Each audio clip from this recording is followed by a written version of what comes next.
আমরা যেটা চেষ্টা করেছি যে আবার সেই আস্থার জায়গাটা ফিরিয়ে আনতে।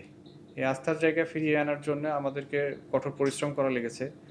আমরা বিট পুলিশিং অথবা বিভিন্ন সামাজিক পরিবেশে মানুষের সাথে মেলামেশার মাধ্যমে তাদের আস্থার জায়গাটা আশ্বস্ত করার চেষ্টা করেছি। পরবর্তীতে বিভিন্ন মামলা মোকদ্দমার ক্ষেত্রে পুলিশ সততা নিষ্ঠার সাথে কাজ করার মাধ্যমে কিছুটা আস্থার জায়গা হয়তো উন্নতি হয়েছে।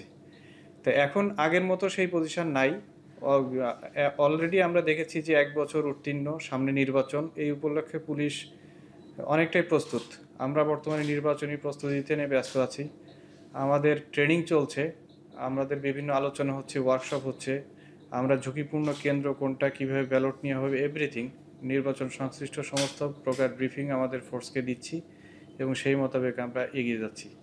আমাদের ঝুঁকি এভালুয়েশন চলছে, ঝুঁকি এভালুয়েশন করছি, আমরা মূল্যায়ন করছি রেগুলার, এবং কারা নির্বাচনকে বাধাগ্রস্ত করতে পারে এগুলো আমরা শনাক্ত করার চেষ্টা করছি।